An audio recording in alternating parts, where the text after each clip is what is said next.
غازی بارزانی بەکارهاتنی جەنابی زەلیم خانەکەین کە هاتووە بۆ کوردستان، هاتووە بە ناو میلەتەکەی خۆی. سوپاسی یارمەتیەکانیەکەین، سوپاسی حکومەتی رووسیاکەین کە ڕێگەی داوە جەنابی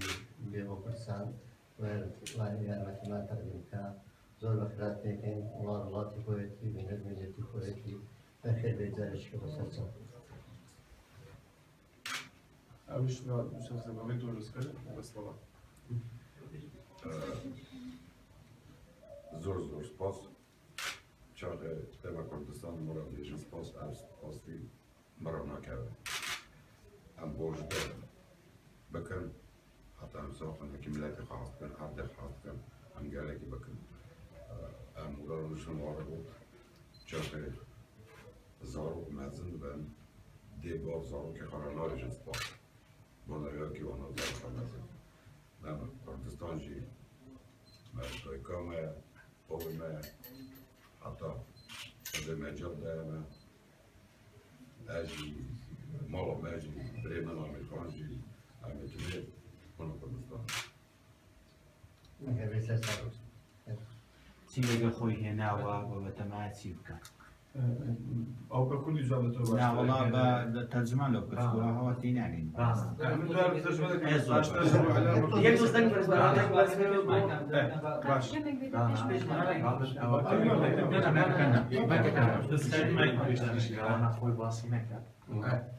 كاك موسى شرح بك أواني أو كرديتي أو جبا كاك موسى بس كان عندي راسكاز بتشوف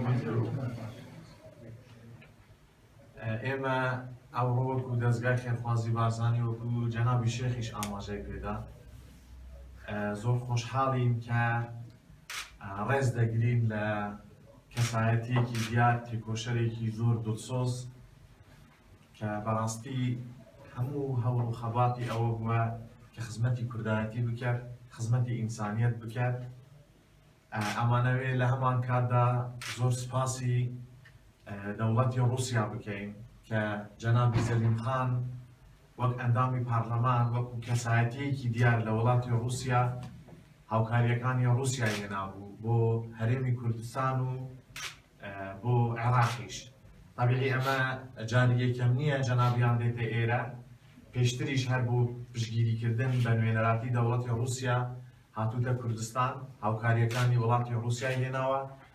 و ئێمە خۆشحاڵین وەکو دەستگای خێرخوازی بارزانی کە ئەو هاوکاریانە لە ڕێگای دەستگای خێرخوازی بارزانیەوە دابەش دەکرێن بەسەر ئاوارەکان بە هاوکاری لەگەڵ حکوومەتی هەرێمی کوردستان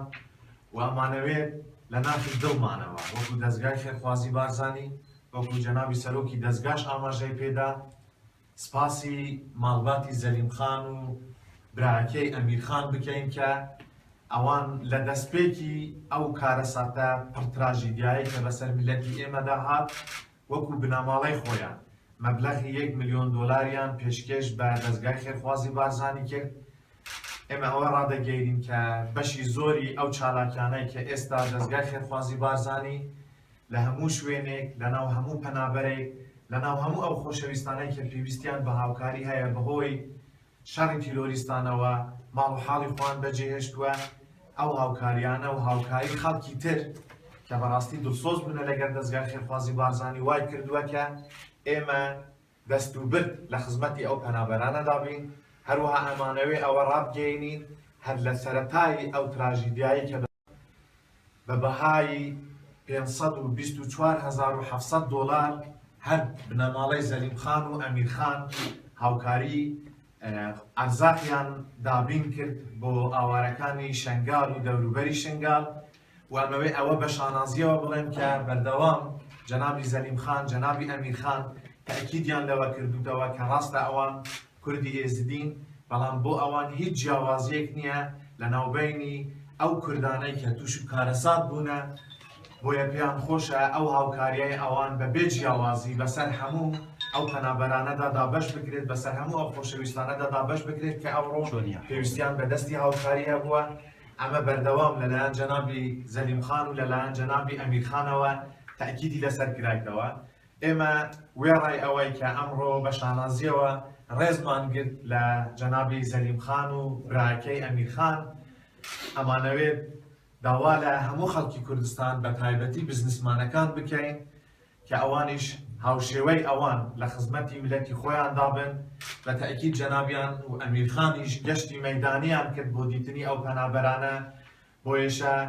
تەئکیدیان کردوتەوە کە وەک چۆن هاوکاری بوونە داوا لە دۆستانی خۆشیان بکەن هەواڵانی خۆشیان بکەن هاوپیشەکانی خۆشیان بکەن کە هاوکار بن لەگەر میلەتی کورد ئێمە لێرەوە لە بەردەم ئێوەی خۆشەویست وێڕای بەخێرهاتنی ئێوەی بەڕێز داوا دەکەین کە خەڵکی دەوڵەمەندی ئێمە دەستڕۆیشتووی ئێمە هەرچەندە ئەوانیش بە پێی توانە هەوڵیان داوە بەڵام بەردەوام بن بۆ ئەوەی بتوانین خزمەتی ئەو ئاوارانە بکەین بە تایبەتیش کە وەرزی زستان لە پێشە بە تەئکید ئەم ئاوارانە زۆر زیاتر لە وەرزی هاوینەکە و لە ئێستا پێویستیان بە هاوکاریەیە ئێستاش ئەگەر پرسیارێک شتێک هەیە بۆ جەنابی زەلیم خان پرسیاری جەنابەت هەروە مادەم کابیسا پرسیارەکەی مری گەورە تاوەکو ئێستا حکوومەت رووسیا چەند هاوکاری دەستگای خێرخوازی و هەرێمی کوردستانی کردەوە ئاگادارن و تاوەکو ئێستا کە ئەو ڕۆکە هاتووە تەنها بۆ ڕێزلێنان بۆ یاخود هاوکاری دیکەشی هێناوە لەگەڵ خۆی ئەو پرسیار لەوەی باڵێ لۆ کاکموسای ئێمە دوێنێ پێرێک کە پێشوازیمان لە جەنابی زەلیم خان کرد بە نوێنەراتی وڵاتی رووسیا هاتبوو جەنابی پارێزگار پێشوازی لێ کرد کە 40 تەن باری فڕۆکەیەکیان هێنابوو کە پێک هاتووە لە خێمە پێک هاتووە لە خۆراک چەندین پێداویستی تریش کە بە نوێنەراتی وڵاتی رووسیا هێنای بوو جەنابی زەلیم خان و لە هەمان کاتریشدا بارێکی تریش بۆ بەغدا بەڕێکراوە کە ئەوانیش ئەگەر هەڵانە بم هەر 40 تەن بووە وەکو ئاماژەشم پێدا کە پێشتریش بارێکی تا فڕۆکەی تر جەنابی سەلیم خان بەڕێ کردو بە نوێنەراتی رووسیا ئەمە بێژگە لەو هاوکاریە شخصیەی کە بە ناوی بنەماڵەی خۆیان بە ناوی خۆی بە ناوی ئەمیرخانەوە پێشتر ئاماژان پێدا کە ملیۆنێک دۆلار و بە بەهای 524,700 دۆلاریش خۆراکیان کڕی بوو بۆ ئەوارە پرسیارێکم بۆ مەریوان عەلی لە پەرلەمانی رووسیا چۆن ئەتوانێت کارێک بکە بەوەی کە وڵاتی رووسیاش دژی تیرۆریستانی داعش وەک هەموو وڵاتانی تری جیهان هاوکاری سەربازی ئەوە یاگیری лە هێزی کوردی بکە. Парламент Думы не сказал, что Россия помогает Курдистане не только помочь, а насчет оружия против террористами. چاقه بكل جوابات أو جوابات زۆر باشە. عمل بس لو ده بس لو إعلام أو كل يوم. کرمانجیه عمل ده. سورانی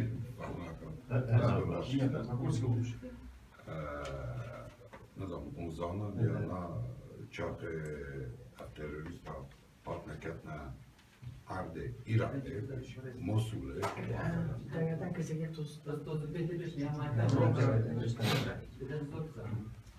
Adem çakı terörist hakkın kendine harde Irak'ı Suriye hakkın hale Mosul'e eşen ne Avrupa bu, ne Fransa bu, Rusya silah, arujye, teyare, şanta hükümete Irak'ı eşen Rusya destek. Yadı da Suriye çakı despet bu terörizm serparrat kırk ke peret do terörist ke Abu Bakr al-Baghdadi 4 sala hastaxane Baghdadi ke berda kod derket başhat nevra der Rusya tmet gut vanat gut terörist gereki birine karpane Suriye hezeden etme ya ke gura Rusya ne kadar روسیا تنه پشبری اون تروریست شد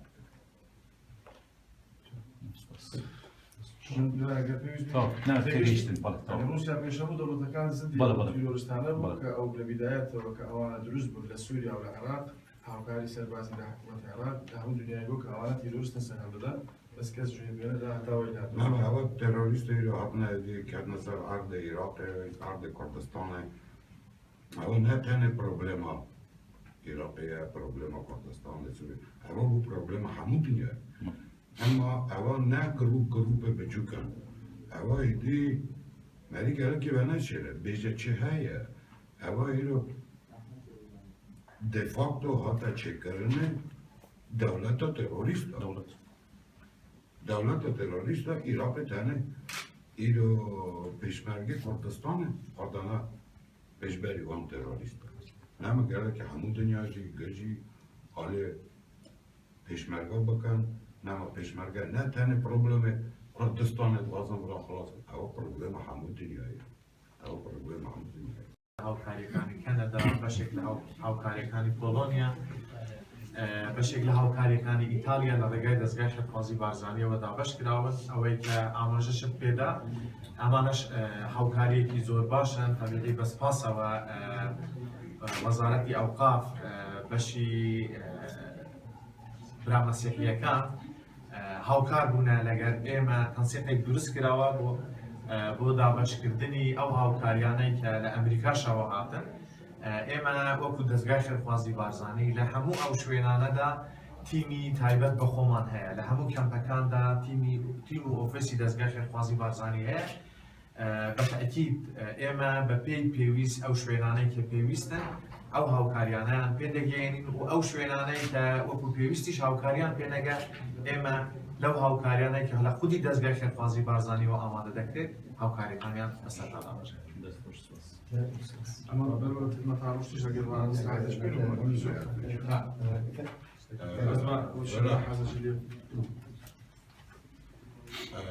هەوڵەمە مەپەرسی بوونە دیسا بکەن ئەم دوێ وەرێ ڕۆنشتە بوون مەخەبەردا دیسا چ لازم تێ نەمە یامە دی مەگۆ زڤستان تێ ئەم چه بکەن جەلەک لازمە کەنج لازمە هەموو تش چه لازمە ئەمێنەکە دەرباز بن از زارو که خارج تلفون کن به خارجی همه دیسا دیجی هم حتی همه بکن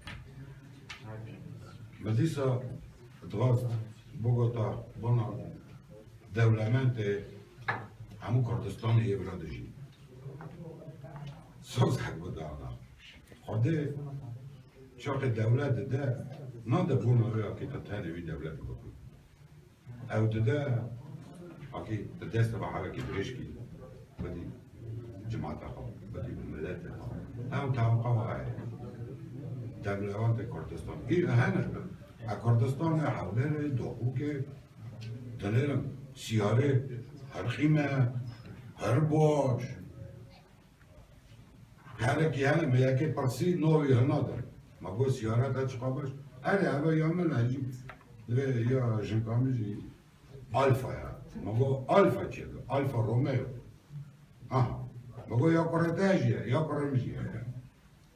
دمالا که ده سه چار سیاره چیه حوکه شیر به روم به نوم به به عنوان تیما نو تاقوامه ده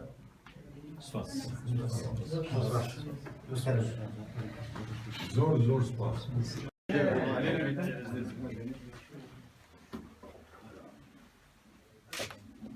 Amaż przezwanie się zor, Давам, это маленькие вещи, давам, чтобы нравится.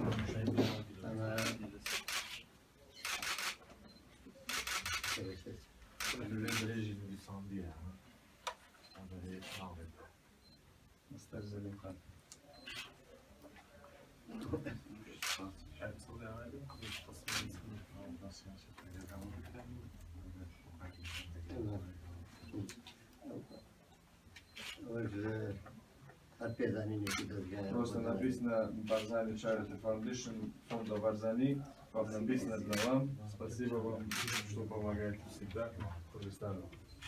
Это, наверное, фонд заслуги больше брата.